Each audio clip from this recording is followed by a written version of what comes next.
are you doing, sir?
She said good. Thank you.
Ladies and gentlemen, if I could have your attention, please.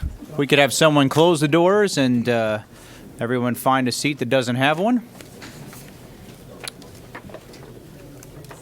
Thank you for attending this joint committee meeting of public safety on behalf of Chairman Hitchens and myself. We are thankful that each one of you are here today to either listen or participate. We are going to hear from 4 different groups of people, but we're going to begin, as we always do, with going to prayer, and I'm going to ask Representative Gravely to please do that for us. We'll go to the Lord in prayer.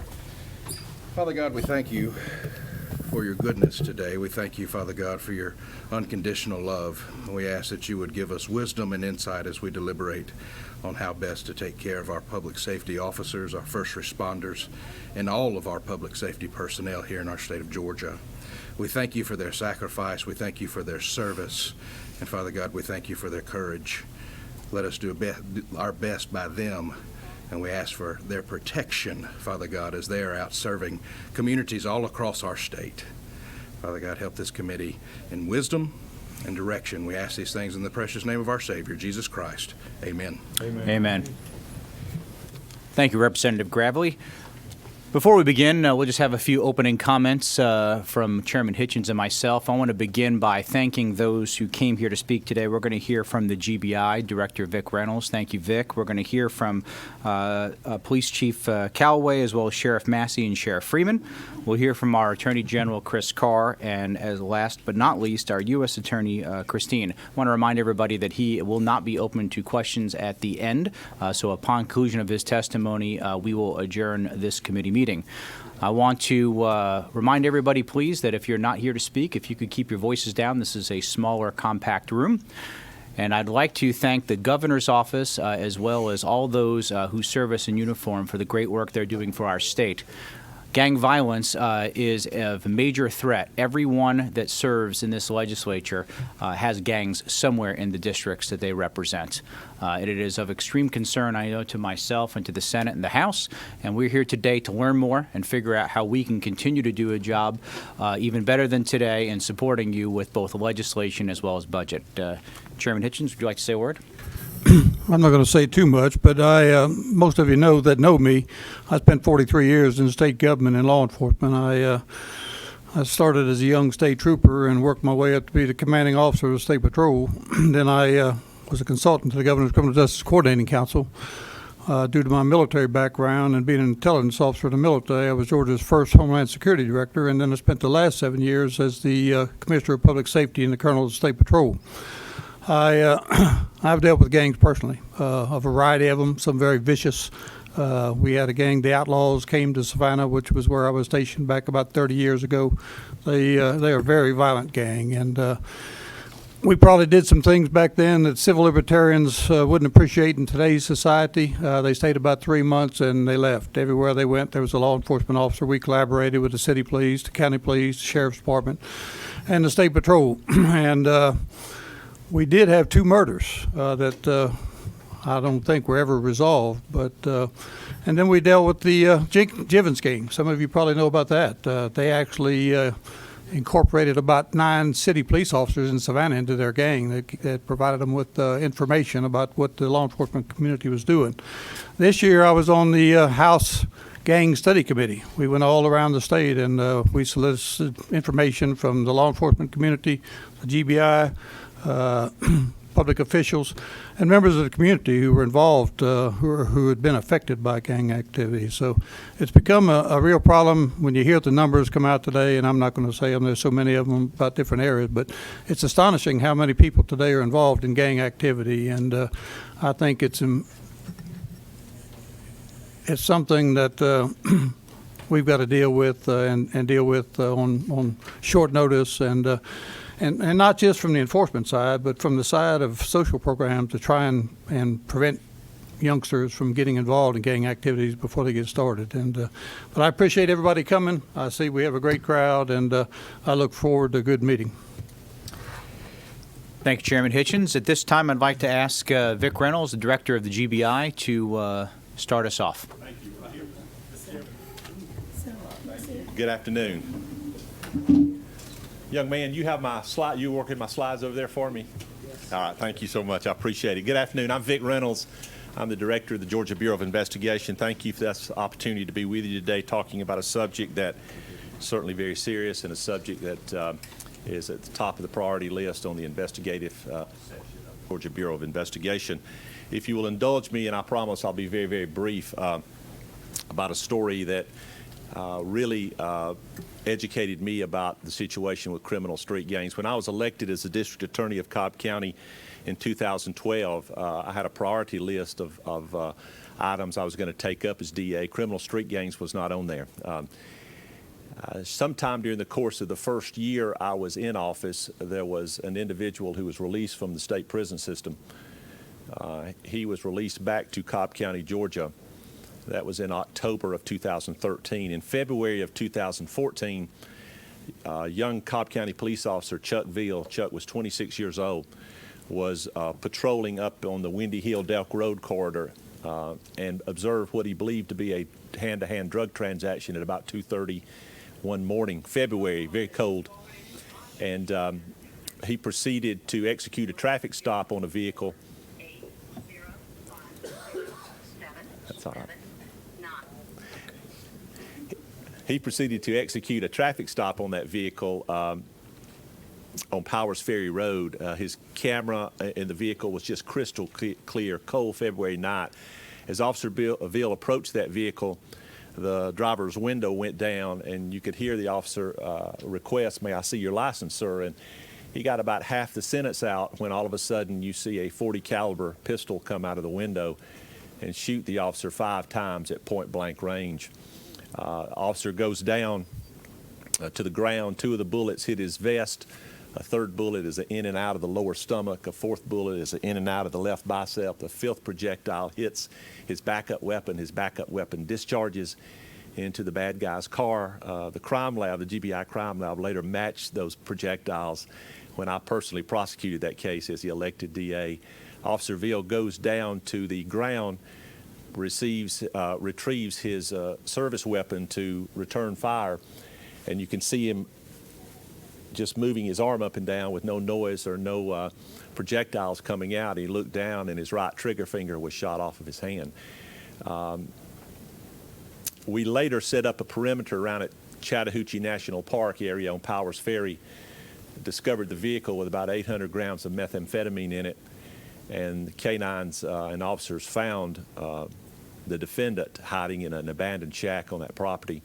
We discovered through the course of our investigation that he was a validated member of Ghostface Gangsters. I had no idea what Ghostface Gangsters were or what it meant or anything about it. It was an all-white male gang that began in the prison system and was being released back out on the street as parole would happen and people would serve their sentence. They were being released out, and Mr. Phillips, the defendant, was in fact a member of that gang. I then sat down with some gang investigators and said, educate me about this situation. What I learned was shocking to me. The hardest thing in Cobb County was not addressing the issue of gangs. It was convincing the citizens of my county that we had a gang problem. Once I accepted that fact and began bringing with me to that office the very best people in the state of Georgia to address the gang issue, we drew a proverbial line in the sand in that county, and we said, if you commit a crime and it's gang motivated, you'll be prosecuted not only for that crime, you're going to be prosecuted for being a member of the gang as well and committing the crime. And when we drew that line, we made a decision not to plea those cases away, not to dismiss those cases, not to use them as bargaining chips, but in fact to prosecute those cases to the full extent of the law. I believe it had an effect on the way gangs operated in Cobb.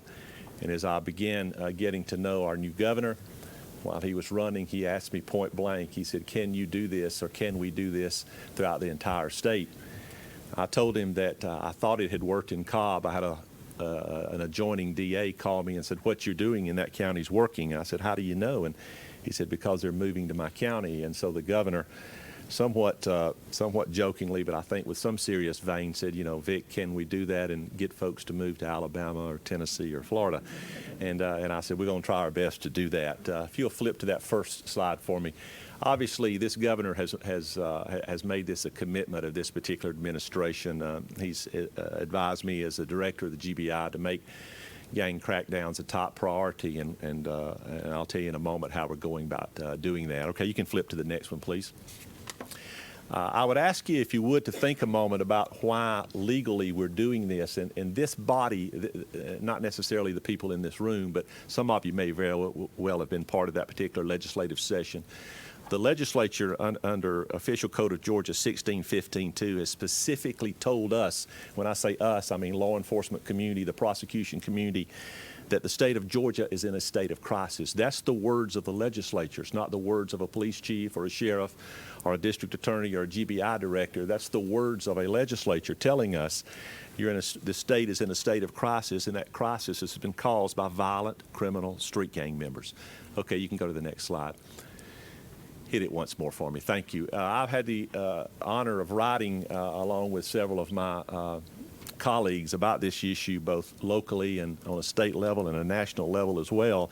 One of the things that we try to emphasize to individuals who are learning about this issue is that unlike what you may have seen in movies over the years, where perhaps somebody would say this gang, their turf ranges from 17th Street to 126th Street, it's not the way gangs operate anymore. They do not pay any attention to jurisdictional boundaries. There's no limitations on where they go or how they go. And that's one of the reasons that it's going to take, and as I heard my good friend Bobby Christine say before, it's going to take a network to defeat their network. For example, if a gang case starts in Baldwin County and comes to Coweta County and goes to Cobb County and goes to Clark County, we have to be able to address that entire circumstance, or otherwise we're not doing legislatively what's been dictated to us, and that's to handle this state of crisis. You can flip the next one, please. Obviously, we've heard a lot about numbers over the years, and certainly over this discussion. As I told the media a moment ago, and I would tell you as well, for me to stand up here and tell you that it's possible for me to go out and count, or anyone to go out and count gang members in this state to a definitive number, I don't think that's possible. Can we get a good handle on where we think we are? Yes. And I'll show you in a moment, and you'll hear from other speakers after me about why we think we have a pretty decent handle on the numbers in this state. But the last national gang threat assessment was 9 years ago, back in 2011. And even then, they indicated to us that throughout this country, there were 33,000 gangs with over 1.4 million street, prison, and outlaw motorcycle gang members comprising those numbers. I'm sorry. The next slide for me, please. That National Gang Threat Assessment also told us of the staggering gang growth rate in this country. From 2005, around 800,000, up to a million in 2009, and then in a 2-year time frame, jumping some 400,000. Now, I don't know why our friends federally haven't come up with a new number. But my guess would be, and I'm not a pessimistic guy, and I'm not a doom and gloom guy, and I'm not a sky is falling guy, but I will tell you that my guess would be those numbers have increased, and they've gone up since that 2011 assessment. But even then, we were looking at 1.4 million gang members in this country. Next slide, please. And what else that threat assessment has told us is that in some communities, gangs are responsible for over 80 or close to 80% of the crime from top to bottom. And not only that, but even more importantly, that national threat assessment told us that anywhere between 48 to 90% of the violent crime in some communities are in fact committed by criminal street gang members. So that's another reason why we need to emphasize and look at the threat that's being posed by these individuals. You can skip it 2 ahead for me, please. The next one's not relevant. One more there. Thank you. Now, let's talk a little bit about numbers in this state. Our friends at the Georgia Gang Investigators Association, and I know you're going to hear from Chief Calloway a little bit later on. He's been very, very involved in that great organization as president. They reached out to law enforcement communities, to the community in the summer of 2018 and said, let's talk about gangs. How many members are you seeing in your communities? How many gangs are there that you're dealing with? And through those numbers, and I would submit to you, they're probably soft numbers because some of the law enforcement agencies did not respond. But just the numbers comprised by the GGIA, our folks here in Georgia, and that's association made up of local, state, federal law enforcement officers who work gangs, they indicate to us that there are more than 71,000 gang members throughout the state of Georgia, with over 1,500 suspected gang members. All right, next slide, please. Now, as coming in as a new director of the GBI earlier in 2019, one of the things that we wanted to make sure we did before we said we're going to work gangs, it's going to be a top priority, is reach back out to law enforcement and ask them, tell us about the situation you're facing. What is the number one issue, that's top issues that you're facing as a law enforcement agency? So we sent those questions out to all 159 sheriff's departments, of which 153 replied.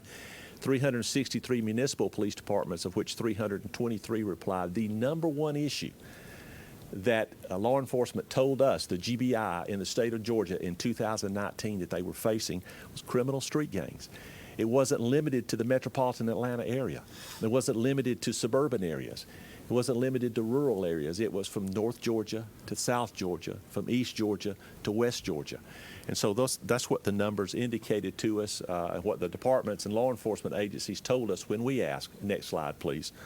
I think it's pretty clear that this governor and this administration has made this a top priority. This governor has specifically said, he believes this is a serious issue, and it's an issue that we cannot afford to ignore. Next slide, please. So I would, before I get into what we're specifically doing, I would also leave you with this language. Again, this is specific language from this body, this Georgia legislature, telling us that the intent of this General Assembly is for the eradication of criminal activity by criminal street gangs. So I told you that those first slides, I want to paint a backdrop for you if I can do nothing else, and tell you that, number one, we're looking at a situation where legislatively, which is very unusual, but legislatively, this body has told us as law enforcement officers, as prosecutors, that you have a crisis in this state. That crisis is a result of criminal street gangs. That the intent of the Georgia Criminal Street Gang Act, which, by the way, is one of the most powerful ones in the country, is for the eradication of that criminal activity. So, Mr. Law or Miss Law Enforcement Officer, that's what we're telling you to do as a legislative body. We also have the numbers I told you about a moment ago, the numbers that are told to us by our federal partners through the National Gang Threat Assessment, although they're 9 years old. And they still were saying back then we were looking at 1.4 million gang members. We have the numbers founded by the GGIA, and you'll hear from some of their folks a little bit later on about the numbers we're facing in Georgia. You have an administration that has specifically said we're going to take this issue head on. So that's the backdrop of this issue that we're facing as I had the great honor and the great humility of stepping in as the director of this great organization. That was the backdrop, that was the painting behind me when we sat down and said, what are we going to do? What are we going to do as a GBI, and how are we going to partner with our federal folks and local folks as well? Can you hit the next slide for me, please, sir? And then hit one more. What we intended on doing in coming into the GBI and developing a plan to address criminal street gangs is to eventually become, and when I say eventually, I mean in a relatively quick period of time, a full-service bureau. So no matter what the requesting agency needed, a DA, a police chief, a sheriff, no matter what they needed us to do, we were able and capable of doing it. Our goal was to increase arrest where appropriate, to make sure the indictments drawn up by the prosecutors were ironclad, were prosecutable, were able to get convictions from those, and to encourage our judicial body in this state to make sure they were following the statute and doing what they should do, not only in sentencing individuals convicted of crime under the Gang Act, but also looking at the issue of bond and bail and things of that nature, because this statute, which was so strong, was put together with language in there about how to address that. We also wanted to become a training and advisory resource. We wanted, no matter, again, what stage a case was in, no matter who was asking the Bureau, is to be able to help and work with our partners, both locally, statewide, and federal-wise. We wanted to work with our agents, the local law enforcement, the prosecutors, and we wanted to make sure we were working long-term cases across jurisdictional boundaries. What I said a moment ago, when I was a district attorney in Cobb County, I could go to Mableton, but once I crossed over Mableton into Douglas County, I had no authority past that. The same thing on the north side of the county. I couldn't go up into Canton. My line was drawn there, but we're so uniquely positioned in the Bureau of the GBI to reach across those jurisdictional boundaries. And when we have a case that starts in a Baldwin County, that goes to a Coweta, that goes to a Cobb, that goes to a Clark, we have the ability at the Bureau to work those cases. Next slide, please. So what we did is thankfully, with your great cooperation, with this governor saying we need some money to begin a task force, with this body saying in amended 2020 or fiscal year 2020 we could do that, we began the GBI Gang Task Force.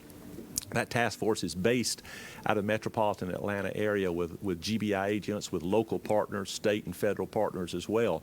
But we wanted to do more than that, because obviously if you have a gang issue down in Coffee County, down in South Georgia, or over in Camden County, it may be a little bit difficult to put that task force together to send them down there unless we needed to do that on a larger mission. So we reached out to every regional office that the GBI is operating in the state of Georgia.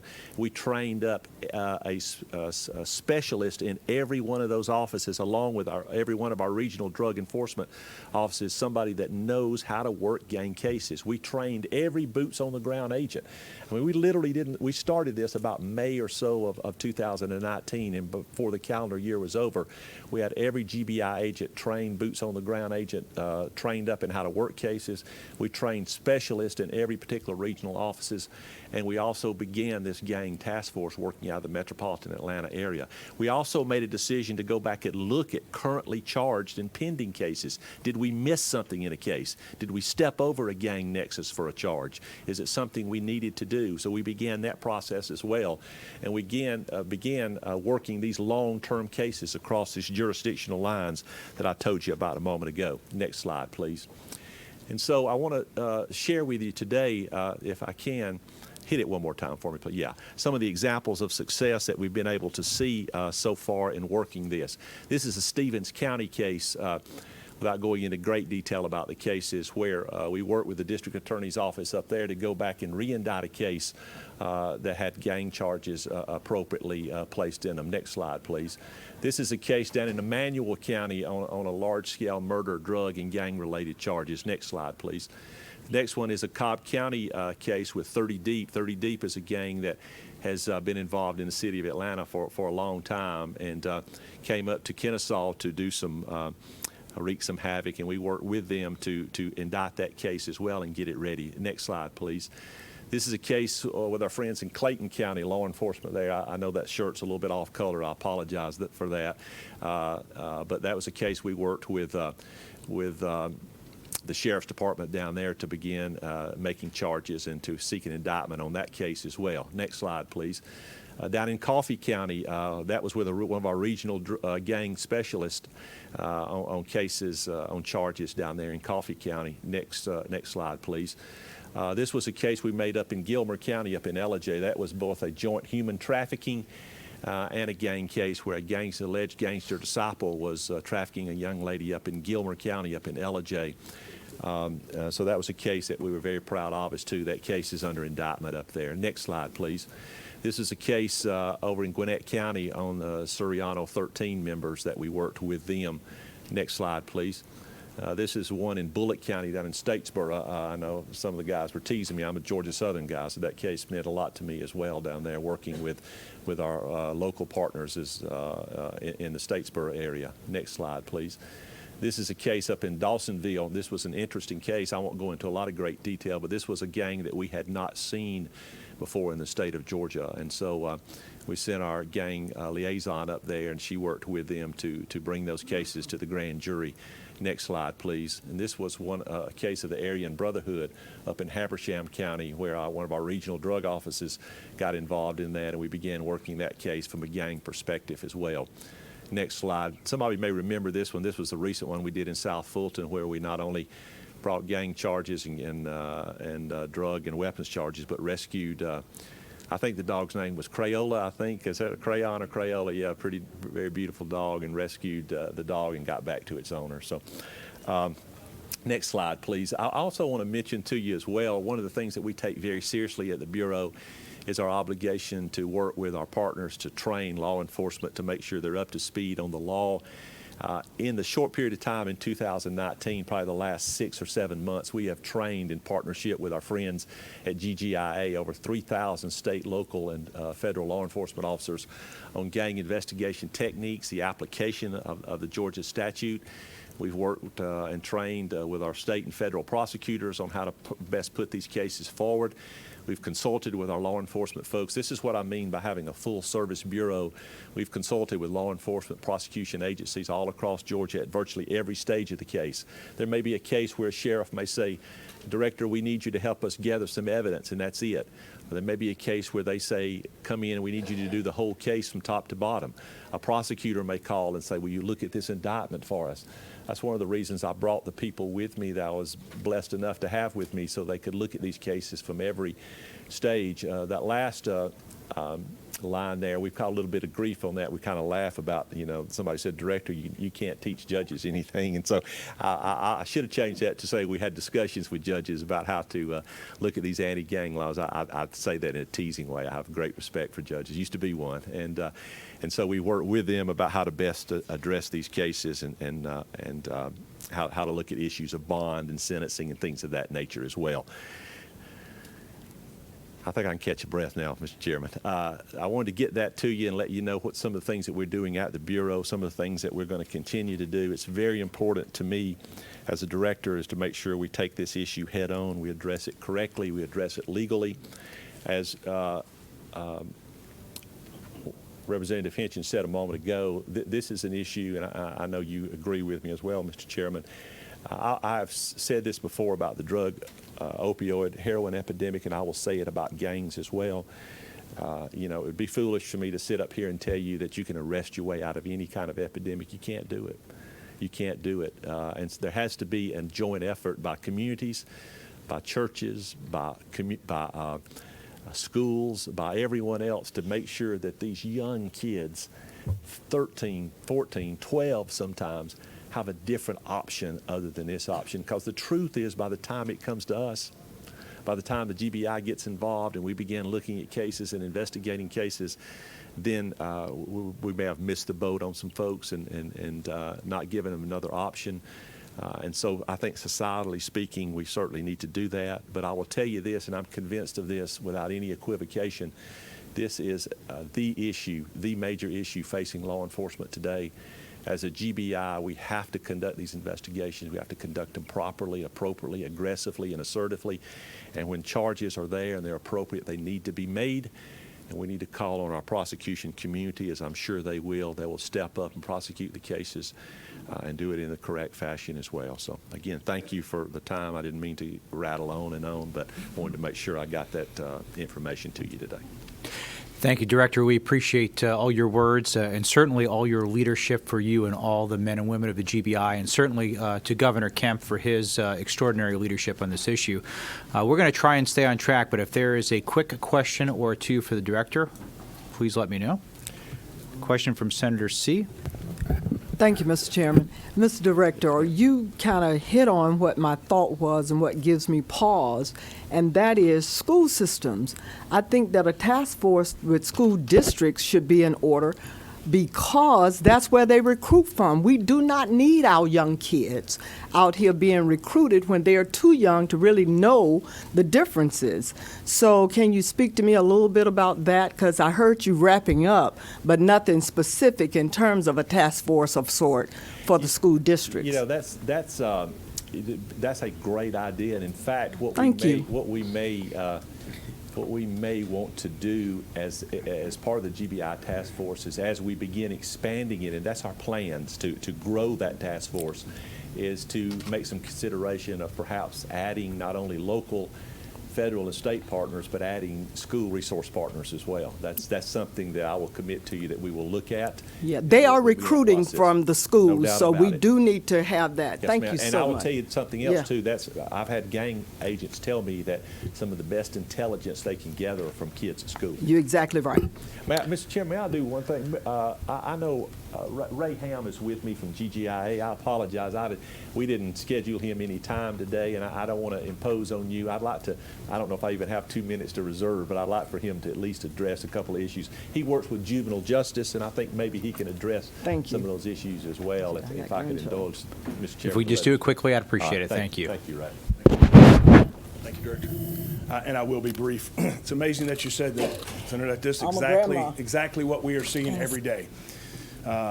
Georgia, like many other states in the Southeast, is plagued by this gang crisis. And we can play the ostrich and stick our head in the sand and ignore it, or we can hit it head on.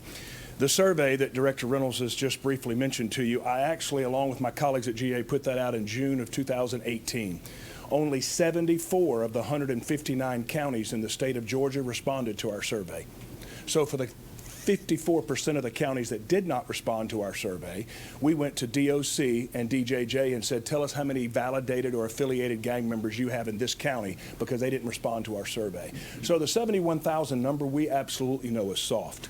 One of the state platforms that, intelligence software platforms, that is actually a case management system that the Criminal Justice Coordinating Council put out for bid that some 70 agencies around the state are already using, called Formuletics.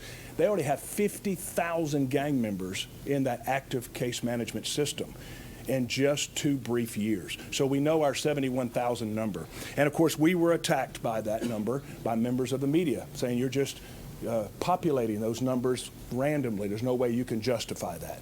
And I can tell you, while working with kids for 30 years, our juvenile facilities are a recruitment ground for gangs. Our population inside our community facilities, our community detention centers, our community services, our DFACs, our alternative schools, they are a breeding ground for the recruitment of gangs. The juvenile gang culture is one of intimidation, fear, and respect.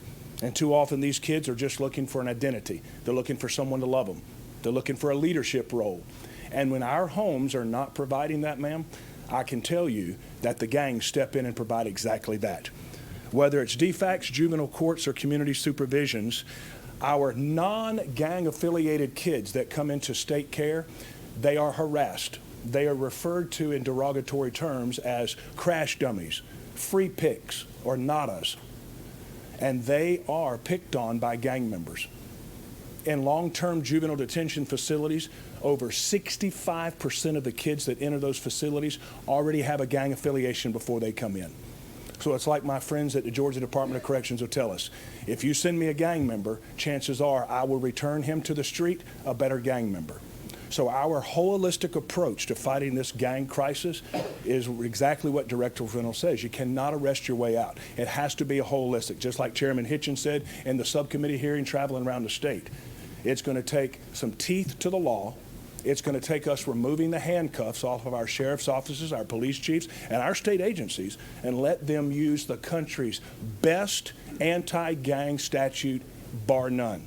I have the opportunity, and I am blessed to travel around the country because everybody wants to know what Georgia's doing.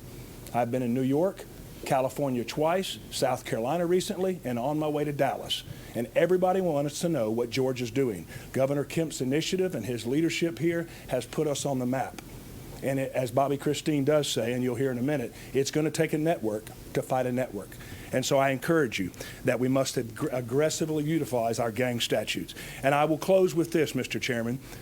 In April of last year, we were tasked with coming here to the Capitol and addressing the Communities and Schools organization. Mrs. Kemp joined us. Director Reynolds was there with me. But before I came, talking about school recruitment, I wanted to know what our principals outside the metro area thought about the gang crisis. So I reached out to a principal who had 24 years on the job. He has 650 kids in his middle school. He's a rural community 90 miles from Atlanta. And I'm going to read it because I want you to tell me, I want to tell you exactly what he said. As a middle school principal, I see the effects on gangs in schools every day. The newer gang members are hyper-aggressive, and they use school as a platform to further their status in the gang. They spend the days organizing and recruiting, and they keep my halls in a constant state of disruption. On days when our most active gang members are suspended or sent to alternative school, the whole grade hall decompresses. That is until the next gang luminary steps up to fill in the gap. I try to keep them, the gang stuff, out of the schools. I believe the best thing we can do for our gang members is to educate them, but all too frequently they won't let us do that. I see the effects of gangs on their families. Often the parents or extended family members are gang members also, and they will not allow me to intervene. We've had many second-generation gang members in my middle school. I believe the negative effects of gangs on middle school students is quite possibly the biggest threat to middle school children at this time. And as Senator Robinson would tell you, because that was a principal from his district, Senate District 29 has seen the gang problems, and we are facing it head on in Midwest Georgia. Thank you for your time. Thank you. We've got one more question we're going to take. Stay on track, Senator Anderson. No? Sorry. All right. Any other questions then? Senator Robertson?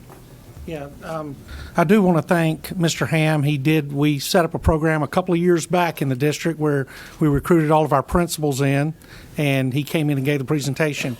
And just spoke to the sheriff director in Muskogee County, and currently today she has 1,000 inmates in the Muskogee County Jail, and 400 of them are verified gang members in Muskogee County. These aren't suspected gang members. These are verified gang members living inside the county jail, cross-training each other and educating each other. So I appreciate your presentation. Thank you. Thank you. Appreciate all the information today. We're going to continue on with our agenda. I'm going to ask a couple of our committee members right here if we could slide you over a chair, and then one over here, please. We're going to, if you wouldn't mind just coming over here a little ways, we're going to have our three panelists come up here.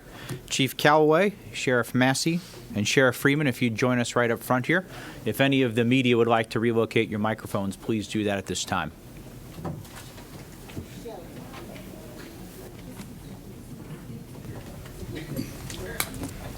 Shelley.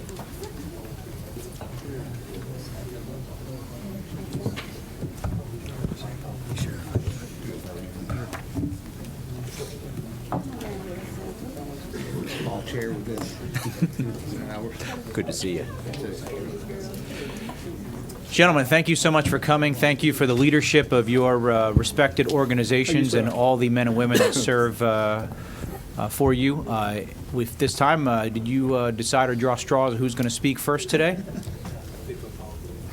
All right, we'll go in order. My microphone says witness number one. I don't know if that means anything or not. Finally got you. You're up. Ladies and gentlemen, I'm glad to be here in Atlanta today because for the last 20 years in Baldwin County, we've realized we had a gang problem, and I'm glad that now everybody understands we have a gang problem. I made a written statement, and the reason I did is because since a lot of people have never had any communication or conversation about gangs, I wanted to give a little historical perspective of what has affected us in Middle Georgia. Colonel Hitchens and I, and my representative and I have had these discussions. We've had major gang activities and issues since the mid to late 1990s. We had two major investigations, and arrest of 5 folk gang members at the time was a great deterrence. Robert Earl Butts and Marion Murdoch Wilson kidnapped and assassinated a local correctional officer. And when I say assassinated, I mean they literally did a gang initiation assassination by kneeling this young man down and shooting him in the back of the head like something you would see on television. They were tried, arrested, given the death sentence, and stayed in our state penitentiary until their execution, which I witnessed. 3 others were arrested and convicted of murder in another incident a few months later, and that was a ride-by shooting at a gang member, but they killed his father. So we sentenced them to lengthy times in prison. And that really slowed it down, putting some people, especially 2, on death row. Here we are 25 years later, and the problem has exploded. We're members of a state formulitics program, and we list 151 gang members in Milledgeville and Baldwin County. The breakdown is as follows. Piru Blood Gang, 67. Inglewood Blood, 65. That's out of Inglewood, California. Gangster Disciples, 16. United Blood Nation, 6. Our membership is truly much greater than that, but we attempt to utilize factual data to where we can truly show that these are factual gang members. You notice that what I mentioned were national gangs. We don't have local gangs anymore. And the reason we don't is because our blood gangs or our gangs, they don't allow local competition. You either get in or you get out. You're with us or you better quit wearing colors. Everyone that is booked in our jail, we document tattoos, we photograph, we catalog everything. We started officially documenting gang membership in Baldwin County in the early 2000s. We've been cataloging it. We share all that data with everybody in Middle Georgia. Strangely enough, if something happens anywhere in the world, they're from Baldwin County. So we've got documentation in Baldwin County that shows crime everywhere. We provide intelligence. Years ago, the GBI came and got all our data, and we were hoping it was going to be a priority. But at the time, it wasn't. To give you an idea about Middle Georgia, and us being a small town, last year, Cobb County conducted a major drug investigation or gang investigation. During their wiretap investigation, it was determined that one of the key leaders running a set in Cobb County was from Baldwin County. Long-time OG, original gangster. Got in the blood gang 40-plus years ago. Well-connected, well-respected. He's currently in the Cobb County Jail. His brother's in prison, some of them on strong charges of violence. Excuse me 1 minute.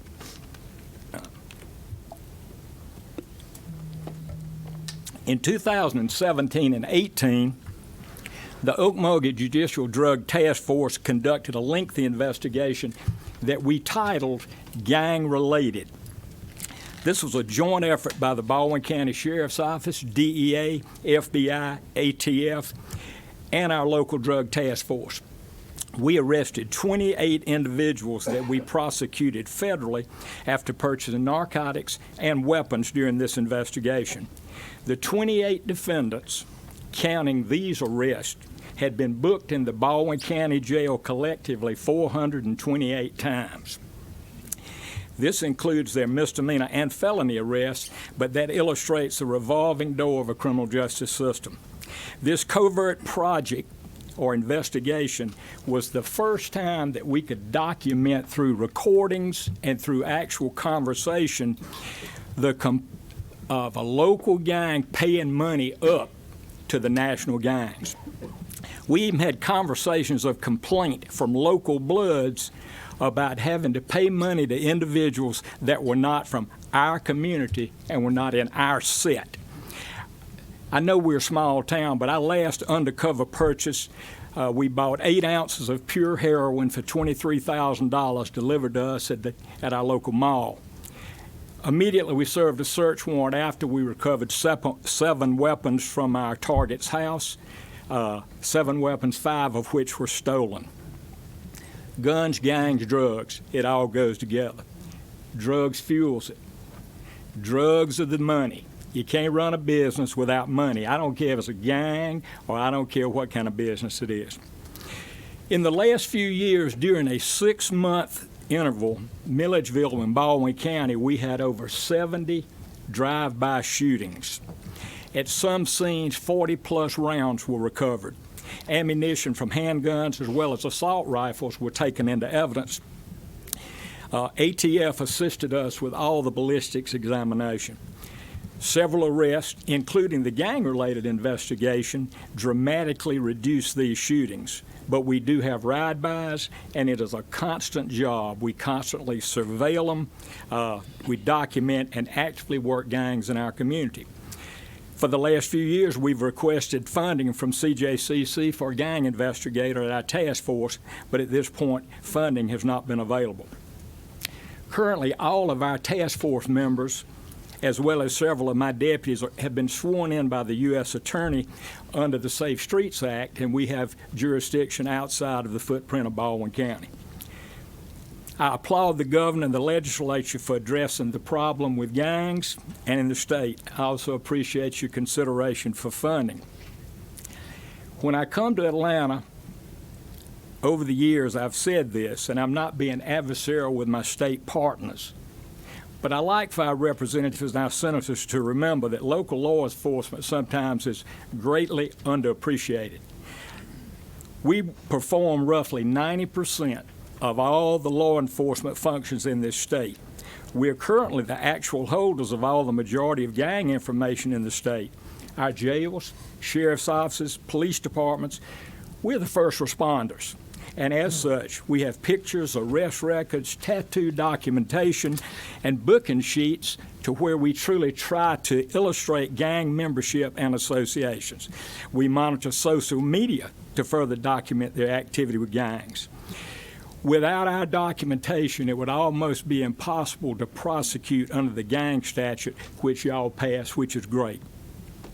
We are, I want to say that all Georgia law enforcement agencies are working diligently to combat gang violence. I applaud Governor Kemp and I applaud the legislature for attempting to come up with funding and help us because it's been a problem.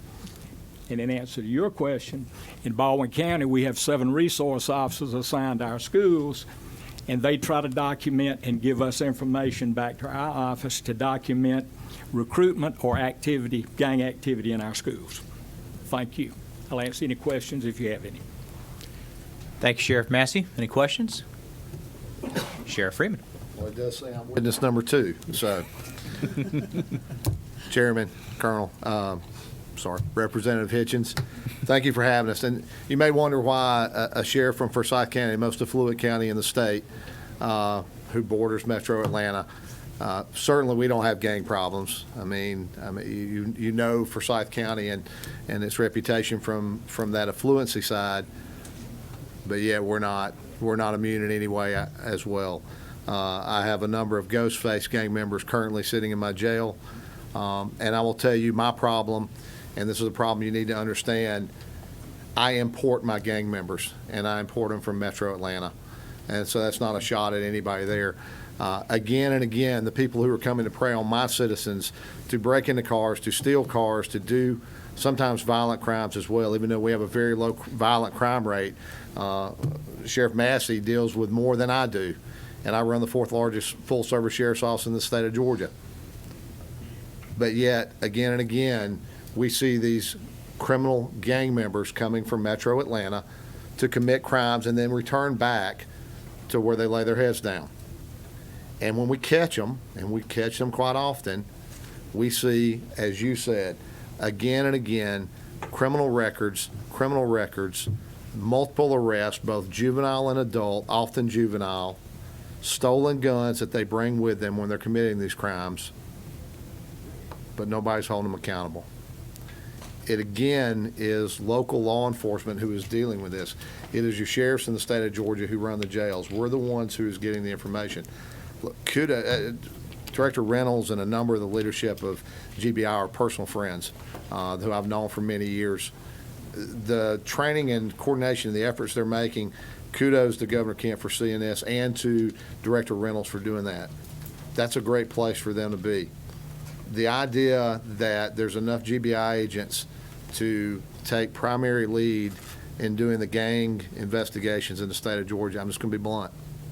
It's not there. When I had a huge huge drug problem, which, as Sheriff Massey made mention of, often relates back to gangs, I had to create my own with Alpharetta, Johns Creek, and Forsyth County. We dedicated 16 to 18, depending on what day it is, detectives and deputies and police officers who do nothing but target gangs, drugs, and otherwise violent and vice crimes. We had to create our own. That's who's out here doing this.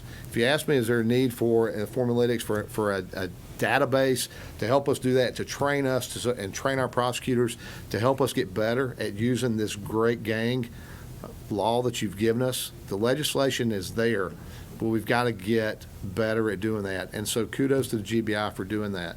I have 41 school resource officers, and we're constantly looking for gang activity in our schools and trying to intervene early in that. I would say we're on the cutting edge of that. We even more so than the teachers, because the teachers, God bless them, we ask them to do everything on the face of this earth to do that. But it's our school resource officers who have the experience and ability to intercede in that. Just because I work in Forsyth County and I'm the sheriff of Forsyth County, my folks go far outside of Forsyth County.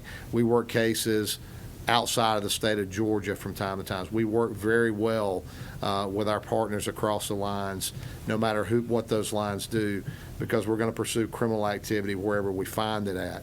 I have deputies on FBI Violent Crime Task Force, gang task forces, those kind of things. So there is a need to be sharing there, but I'm going to caution you, and from me, and from the sheriff's standpoint, it takes all of us working together, and it takes all of us doing this, but understand that we're doing 90% of it. And so we need to work together, and there is a place for all of us at the table, and that place has to be to eradicate criminal gangs in the state of Georgia. But we all need to make sure we're all on the right seat on the bus in doing that. So with that, I'll entertain any questions you might have. Thank you, Sheriff Freeman. Appreciate all your good work. Are there questions from the committee members? Senator Robertson. Sheriffs, I appreciate it. I spent 31 years in the sheriff's office. Still carry my certification and get beat up by young deputies at least once a year. But at one point in my career, we ran a 21-agent narcotics task force. I was the ASAC on the group, and we worked in Georgia and Alabama. And what I discovered is exactly what you're saying. 90% of the hard work is done on the local level, and the state agencies are always a valuable resource Absolutely. that we tap into when we need them, including the federal agencies.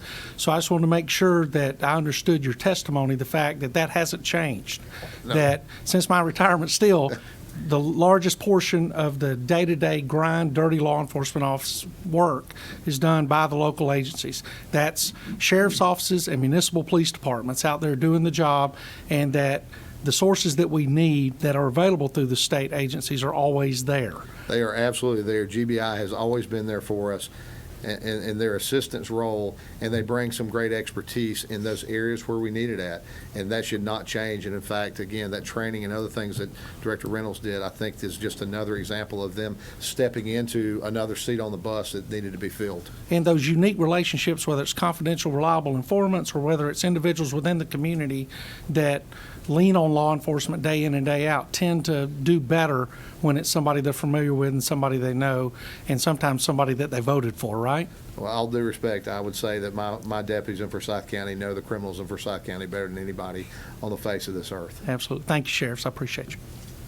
Any other questions? Thank you, Sheriff Freeman. Chief Calloway. Chairman, thank you so much. Members of the House, members of the Senate, it's my pleasure to be here with you today. My name is James Calloway. I'm Chief of Police here in Metro Atlanta for the City of Morrow. I'm the Region 10 representative for the Georgia Association of Chiefs of Police, which is most of the City of Atlanta South and the South Metro all the way down to Noonan. I'm also the president of the Georgia Gang Investigators Association. Our membership is close to 1,000.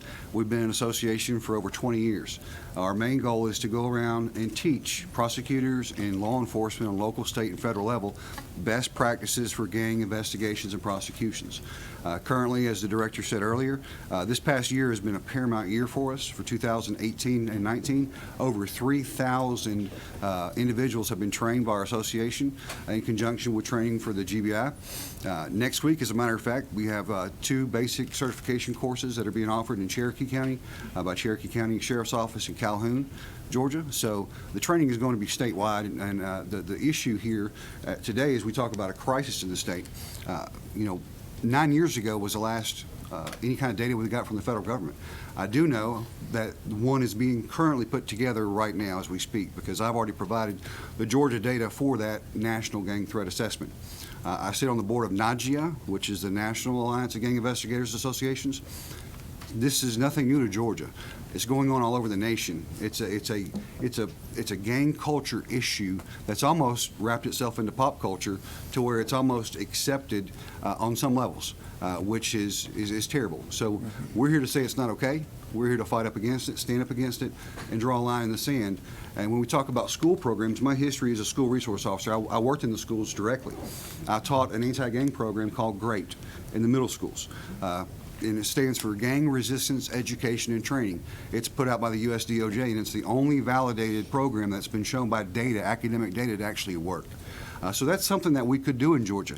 It's being taught in some districts here in the state of Georgia, but again, with funding, with SROs, it's very difficult for sheriffs and chiefs to send people to training, pay for training, and actually push those officers. And this is actually an elementary school program that we teach, and it's supplemented by a middle school program. So we're seeing gang recruitment as young as 8, 9, 10 years old, and we're seeing generational gangs, as Ray Ham spoke about earlier, where we go into a search warrant on a house and we're seeing pictures of babies holding up hand signs or holding pistols or with a marijuana cigarette in their mouth at 4, 5, 6 years old.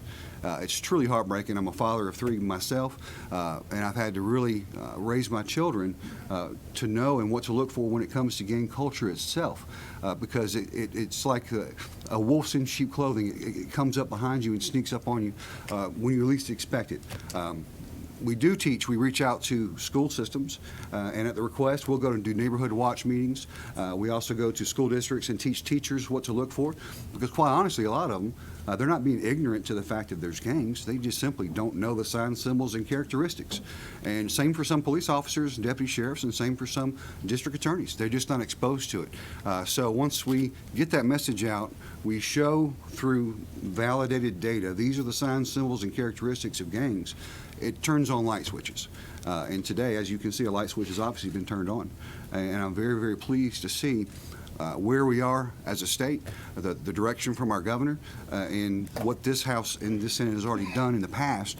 So as the president of the Georgia Gang Investigators Association, it's a true honor to be sitting here, because I started my career as a deputy sheriff. I worked in the jails. I've worked the streets. I've worked the courts. I've seen the graffiti in the jails. I've done security threat group analysis. Like I said, I was in the schools. I taught the DARE program and the GREAT program. I've run a narcotics unit in Clayton County, and now I'm currently a police chief in Clayton County. So it's the #1 issue for me when we look about criminality overall. When you have a parking deck in Metro Atlanta where 52 cars get broken into in one night, it doesn't take a rocket scientist to understand that that's gang motivated. The main things that are driving crimes within a lot of jurisdictions across the state are gang motivated crimes. You've got gang members that are moving from county line to county line. They'll go from one county to another county to break into cars, like the sheriff already alluded to.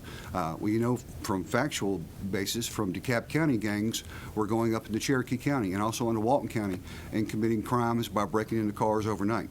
And one police officer's car was actually vandalized and shot at while he was at his home sleeping, and that's very, very dangerous. So these gangs, they don't understand the consequences of their behavior a lot of the times because they're 14, 15, 16 years old.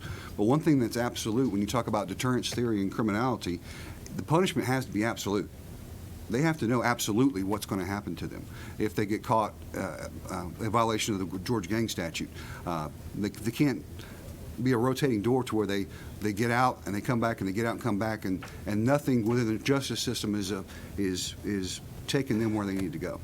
What we do see in communities, and I'm not saying there's a way to arrest your way out of a problem, but I have seen, based on data through Project Safe Neighborhoods and other forms of data, when a community takes the worst of the worst gang actors out of those neighborhoods, it's like a decompression, like we said before. Crime rates actually drop at that point once they're removed from those communities, and the good citizens of those communities can actually let their kids outside to play, go to church, go to school, and not have that fear of being victimized by different neighborhood cliques or groups or things of that nature. So it's a very, very important issue that we're dealing with. We talked about 71,000 gang members on a daily basis within the Georgia prison population. You're looking at 14 to 17,000 validated incarcerated inmates at that point in time. So it's a huge issue, and it's one that I'm very happy to see all the members coming together and something that we're having discussions about. So with that said, I'll be happy to answer any questions that you may have. Thank you, Chief. Are there questions for the committee members? Could I make one quick comment? You Mr. certainly Chairman? can. I failed to mention this, but your Department of Corrections, they do a phenomenal job working with the local sheriffs and law enforcement. They document all the gang membership in our prisons. They notify us. They work closely with us. They'll come and train our people. But they have been, the group that works gangs, within the prisons, they have been a great assistance to us. I want to tell them that. Thank you. Thanks, Sheriff. Questions for Chief Calloway? Mr. Chairman, I'd like to add one real quick thing, too. Please. We spoke a lot about narcotics trafficking, and absolutely, gangs are responsible for a large portion of narcotics trafficking in Georgia. Atlanta itself is a hub, as we all know, for the Mexican drug cartels, and they're using street gangs to do it. And no more of this rivalry stuff that you used to see on TV, Bloods versus Crips. We actually see gangs merging together into one to get that dollar. But it's not only just drugs, it's human trafficking, it's opioids, it's counterfeiting. When I say counterfeiting, I'm not talking about money, I'm talking about blue jeans and tennis shoes and things like that, which is very, very lucrative, and it's black market material, but the gangs are at the forefront. Anything they can do to break the law to make money, be it fraud, be it shoplifting rings, organized retail theft is a huge issue, where crews will run into a store, take high-end products, and leave and flee. Those are all gang-motivated and related issues. So it's not just narcotics, it's a host of other issues, too. Thank you, Chief. As 3 decades worth of being a first responder myself on the fire side, we get to work together regularly. I want to thank each one of you. I know that for you and your departments, it has never been more dangerous to be in law enforcement. I want you to know that we have your backs. We're going to pray for you. We're going to do everything possible to support you and all of your organizations. Thank you. Appreciate your time today. Thank you, Chairman. Okay, next, our very own Attorney General, Chris Carr. If you come forward, Chris. And you can speak from the microphone down here at the podium, whatever you prefer.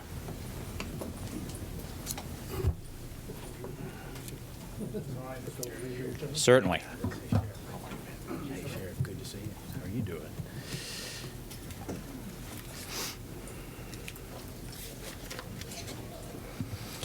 Mr. Chairman, thank you so much. And I just want to say what an honor it is to be here, and I thank the Joint Committee. I'll maybe take 2 seconds. Wait.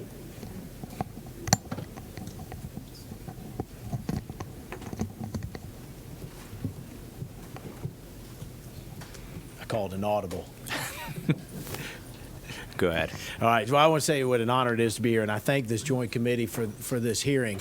It's also just an honor to be here with the members of law enforcement who are here, our federal, our state, and our local partners, U.S. attorneys, DAs, sheriffs, police chiefs, and members of the agencies that we represent. It's an honor to be on the team, and I'm proud to be able to speak before you today. So let me just, again, thank you all for what you are doing as well to continue to make sure that Georgia is a safer place to live and work and raise a family. I also want to thank Governor Kemp for prioritizing combating gang activity in our state. You know, Governor Deal once said that with respect to criminal justice reform, he believed we should differentiate between those that we're scared of and those that we're mad at. This meant that that we should remove the most violent criminals from our communities while getting help for nonviolent criminals that are suffering from addiction and mental health issues. That philosophy and that approach were commended not only in Georgia but around the nation. And Governor Kemp has focused his public safety efforts on cracking down on violent criminals, those who are responsible for murder, human trafficking, gun violence, armed robberies, and other violent crimes. It's my observation that the two approaches complement each other, and we are proud to work with the governor and the members of law enforcement that are here around the state to stand up and protect all Georgia communities. Now, why do I say that?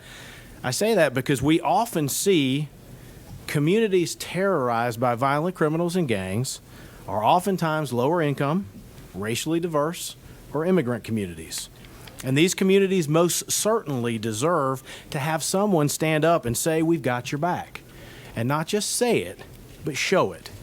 And as you can see from the panel and the folks that are here today and who have testified, and from so many other partners from around this state, we in Georgia are fully committed to standing up for the state's most vulnerable individuals and communities.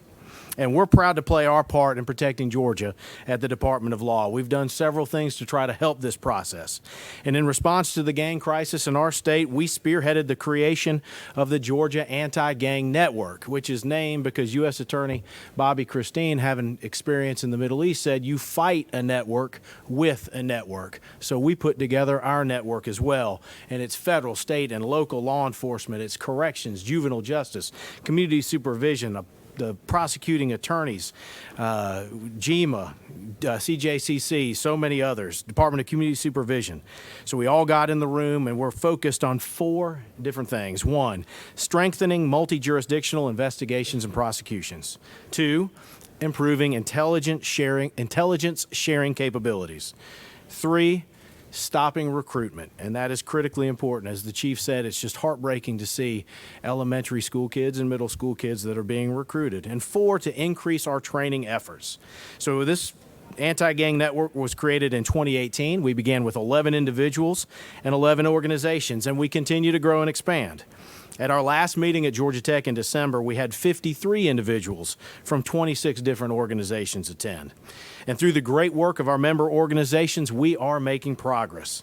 For instance, in 2019, we saw great success, and I know Bobby Christine will talk about this, but his office recently sentenced the final defendant in a large-scale Ghostface gangster bust. In total, 43 dangerous felons are now off the streets, and kudos to the Southern District and to other local, state, and federal law enforcement officials on these tremendous efforts. But there's also Operation Peacekeeper and Operation Benchwarmers, overseen by U.S. Attorney Charlie Peeler. In Peacekeeper, local, state, and federal officials took 20 offenders into custody after a 3-day effort to capture offenders involved in shootings, homicides, and other violent crimes. In Benchwarmers, law enforcement officers seized more than 40 firearms and nearly $1 million worth of illegal drugs just last Tuesday as part of what authorities said was the largest police operation ever conducted in Athens. Athens Clark Police, the FBI, and the U.S. Attorney for the Middle District of Georgia announced the indictments of 17 people on federal charges, 6 arrests on state charges after a coordinated takedown that involved 23 agencies and more than 300 members of law enforcement. U.S. Attorney B.J. Pack has also had some successful cases in the Northern District of Georgia. For example, a recent conviction of 5 gangster disciples. The defendants and their fellow gang members used the gang structure to carry out a pattern of violent and serious crimes, including murder, attempted murder, robbery, bank and wire fraud, drug trafficking, and extortion. The jury heard testimony and other evidence about 12 victims murdered by gangster disciples and another 12 non-fatally shot. The U.S. Attorney's Office and partners took out the highest-ranking Georgia official, as well as 2 others with high-level leadership positions. And the GBI's Georgia Gang Task Force, incredible partners in this process. They've been out in force since the beginning of 2019 with DAs and sheriffs and police chiefs and many other partners. Through these efforts alone, and there were many more that we could highlight as well, 135 violent criminals were removed from Georgia's streets. And given the 71,000 validated gang members that GGIA reports, we still have work to do. Paying close attention to all of these cases, 3 things come to mind that we've discussed. We are dealing with major criminal organizations, Aryan Brotherhood, Ghostface Gangsters, Gangster Disciples, Bloods, 30 Deep, you name it, and unfortunately they're operating in our state. But they're also, it's not just an urban problem, it's not a suburban problem, it's an all of Georgia problem. Coffee County, Bullitt County, Emmanuel County, Toccoa and LaGrange, just to name a few. These are violent criminals who will also stop at nothing to make money, because this is what it's all about, selling guns and drugs and human beings. So while we've made significant progress, I'm grateful that we have the Georgia Anti-Gang Network and the GBI Task Force and so many others coordinating and communicating so that we can continue to crack down. And the chief mentioned human trafficking. Well, as of July 1st, 2019, our office began building a first-of-its-kind human trafficking prosecutions unit. And I thank all of you, I thank the governor and the First Lady for making this happen. And as a result, we're out there doing this each and every day. So we now have 5 individuals who are working every single day with local, state, and federal partners to rescue victims and prosecute those that are buying and selling children for sex. We have 2 prosecutors, a criminal investigator, crime analyst, and a victim's advocate. And unfortunately, our unit is seeing both gang and family ties as trends in our cases. So we will continue to work with the GBI's Gang Task Force and our members on the Georgia Anti-Gang Network to identify, investigate, and prosecute the gangs that are the individuals that are facilitating these horrific crimes. And the chief also mentioned organized retail crime, and I want to mention that as well. My former hat is the Commissioner of Economic Development. I think that this is an important tie between the 2 offices because from an economic development perspective, in recent weeks, we've been working with partners and with the Georgia Retail Association to better understand organized retail crime and how it's affecting our state. Organized retail crime refers to professional shoplifting, cargo theft, retail crime rings, and other organized crime occurring in retail environments. Often they're stocking up on specified items at the request of the organized crime leader. Organized retail crime is an ongoing challenge for retailers, with losses continuing to mount. Atlanta is among the top 10 cities where organized retail crime occurs, unfortunately coming in at 6th. And from a 2018 National Industry Survey, we've been informed that the organized retail crime costs retailers nearly $780,000 for every $1 billion in sales, at an all-time high. Adding to the concern, retailers report organized retail crime gang members are increasingly bold in their tactics. Organized retail crime affects 97% of Georgia retailers, according to the Georgia Retail Association. And the listing of the top items stolen by organized retail crime gangs shows they target a mix of high-end products, designer clothes, top-shelf alcohol, designer handbags, to everyday necessities, baby formula, deodorant, and razors. So we want to continue to work with our law enforcement partners around the state and Georgia's world-class business community to protect them and our citizens from these criminal enterprises, especially as their tactics become bolder and more violent. So we do have a gang crisis in Georgia, and we're working together to do everything that we can to strengthen multi-jurisdictional investigations and prosecutions, improve intelligence sharing capabilities, stop recruitment, and increase training efforts. And we appreciate your support as we continue this critical work. Thank you. Thank you. Are there questions from the committee members? Seeing none, General Carr, we appreciate the great work and leadership you've given, as well as all of the women and men under your leadership who are doing the Lord's work every day. So we thank you very much for your time. Thank you, Mr. Chairman. Appreciate it. Okay, and last but not least, I would like to bring up our U.S. Attorney, Bobby Christine.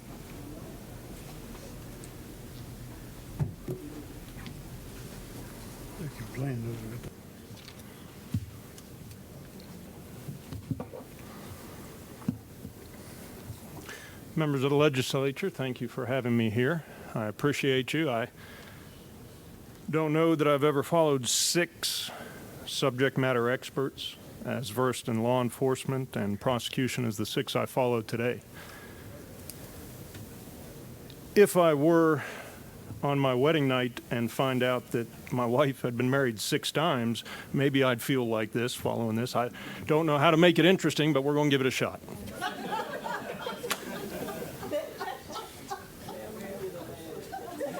I shouldn't bring levity to this topic, as Senator Say really set us on the right course.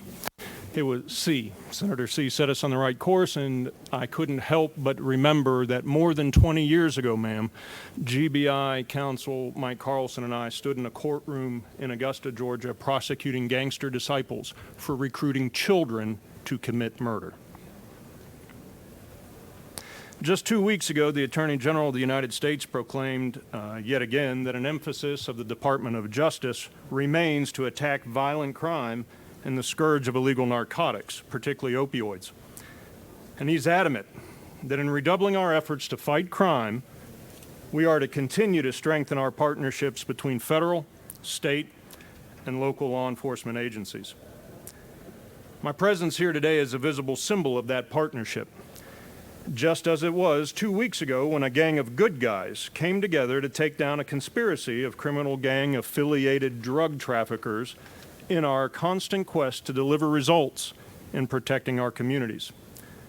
Operation Ace in the Hole began in August 2018 in response to increasing gang violence and drug-related activities in the Vidalia area. If you've been through that beautiful community, it's obvious that the Gangster Disciples criminal street gang has no place polluting Toombs County or anywhere else in Georgia with illegal narcotics. But that's exactly what they were doing, led by a supplier who set up stash houses in Lyons and here in Atlanta. And with muscle provided by a single regional leader of the Gangster Disciples, this drug trafficking organization created a pipeline for illegal drugs that brought cocaine, crack cocaine, opioids, methamphetamine, ecstasy, marijuana, and illegal firearms into that community and others. Investigators from federal, state, and local law enforcement agencies worked tirelessly, applying best practices to develop intelligence on the operation of this conspiracy. And in June 2019, executed multiple search warrants at 8 houses in in Atlanta and Vidalia, seizing kilos of narcotics, much of it hidden in such innocent-looking items as children's backpacks and baby bottles. They also seized pill presses and surveillance equipment, including technology used to detect listening devices or wires. Investigators seized 20 firearms, including a fully automatic machine gun, multiple assault-style rifles, and, very importantly, a treasure trove of gang-related documents, a book of knowledge, that we believe will prove valuable in that investigation and other investigations using, again, best practices of law enforcement. As a result of that operation, a 61-count federal indictment charging 26 defendants was unsealed 2 weeks ago in U.S. District Court in Statesboro.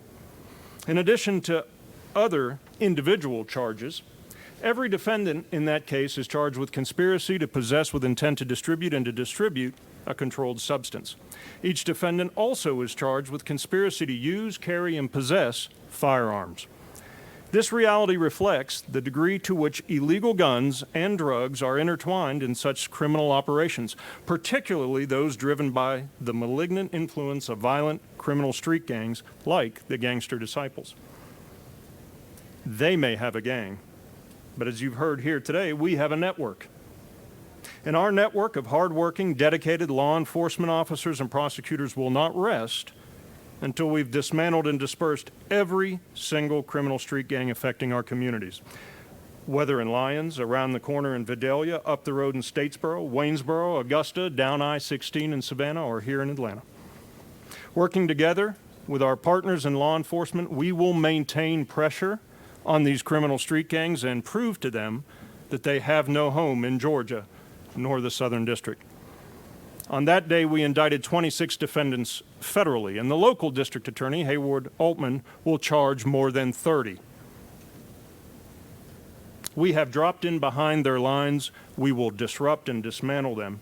Federal, state, and local law enforcement professionals working together will continue to put steel on target, as we did in the Kyler-Brownsville historic neighborhood in Savannah, where since late 2017, in a gang-related investigation, we've charged more than 50. As we did in Vanilla Gorilla, the Ghostface gangster case, white supremacists operating largely from within Georgia prisons through the use of illegal cell phones, charged more than 40 in less than a year's time, convicted all of them. With members of the National Guard, a life I lead on the weekends, here with a full-time deputy of mine, Lieutenant Colonel Scott Delius, let us not forget the National Guard counter-drug force using federal funds to amplify what local law enforcement is doing. Networked training events in places like Sylvania and Lyons, the GBI, local law enforcement, prosecuting attorneys council. We preach the gospel. I've reached out to members of the coroner community, speaking at 3 of their events, as they are our first-line indicators of fentanyl-related deaths in Georgia. They are helping us get to the root of the peddlers of that poison. So as Director Reynolds said, in the War on Terror, I learned that you fight a network with a network. So how do we do this? First is to observe that criminal street gangs are networks themselves, networks of thieves, trafficking in drugs, guns, violence, and humans. slavery by any other name. I will not stand in front of my Maker and say I knew slavery existed in my presence and did nothing. In the Southern District of Georgia, we've energized our network and the fight is joined. Bad actors networking in syndicates, violent street gangs, and conspiracies are on notice.